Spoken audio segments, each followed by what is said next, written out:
Hi, Georgette here from the Financial Gym, and welcome to this replay.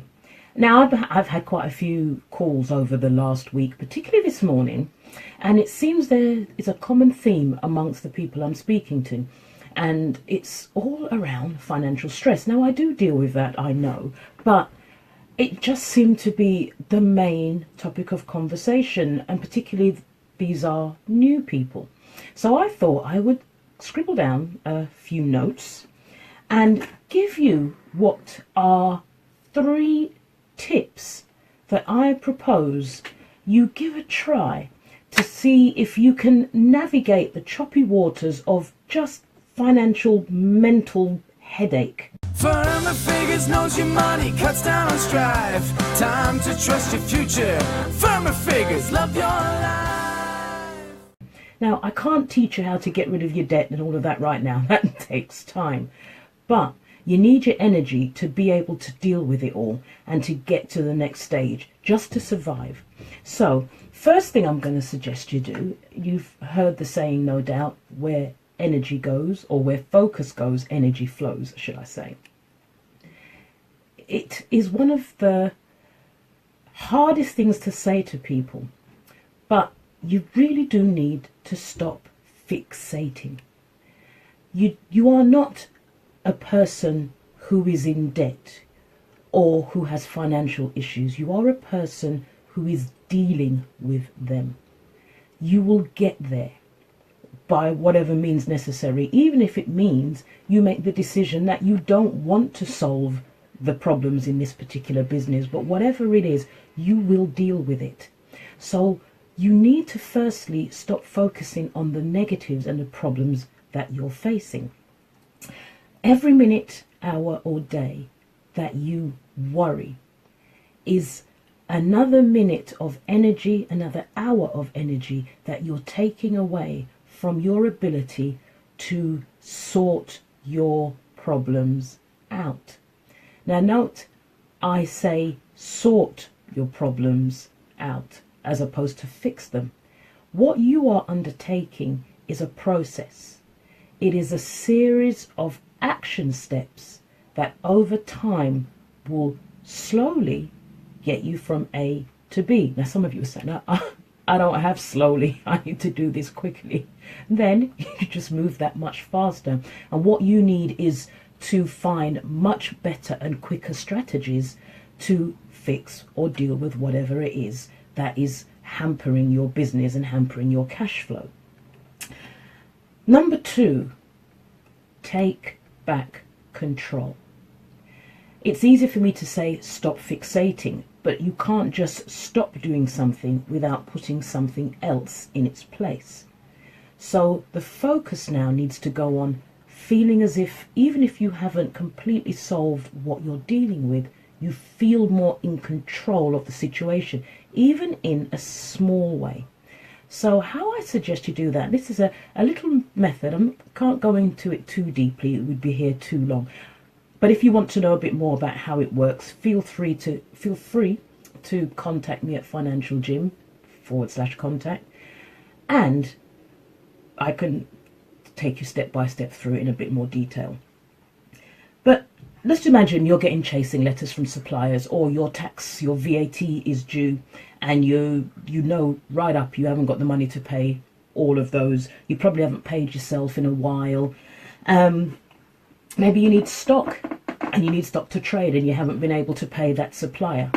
What I suggest you do is you look at what you can afford, and usually in a business scenario, which is a little bit different to a personal scenario, it is not a big stretch to be able to see that there is some surplus that you can play with. Maybe, obviously not enough, but something.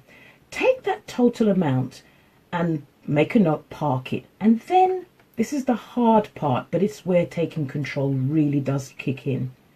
List down, just get a piece of paper and list down everybody that you owe money to or who is chasing you, the full amount you owe them, and add that up.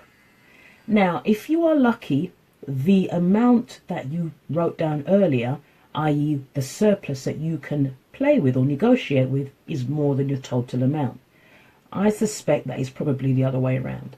So what you do is you look at the suppliers and you make a judgment call as to who needs to get paid a bit more than others, and you pay percentages to each one. Once you've decided how much of a percentage or what amounts you're going to pay to each one, go online and set those payments up automatically, so that every week, I've got people who, when I first started working with them, were doing it every day and just putting a little bit amount to that particular supplier, that particular creditor, every single day. So every day they got up, they weren't making a huge dent, but every day they got up, a little bit more was being chipped away. And also what it does is, at the other end, the people who you owe money to can see you're showing willing, because the last thing you want to do is just ignore them completely. And what we tend to do is ignore them communication wise, and we ignore them from paying them. So at least if you don't really want to speak to them, because that can be hard, send them some money and let them see that you mean business. You're serious about clearing this.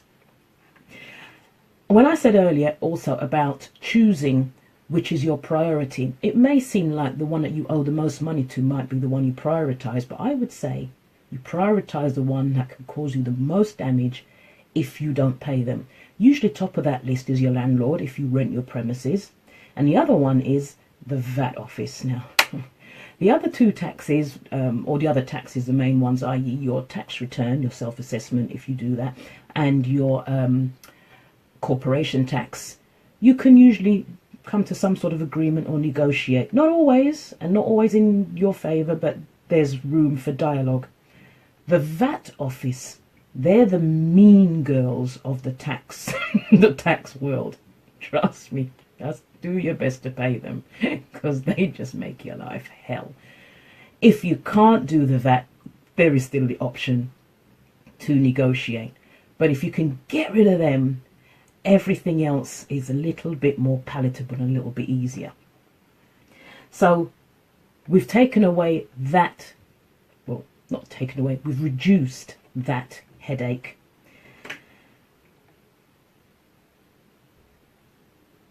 I would say, I was hesitating to do this one because people would go, you're just telling us that you're in debt, we're in debt and we need to start making little payments.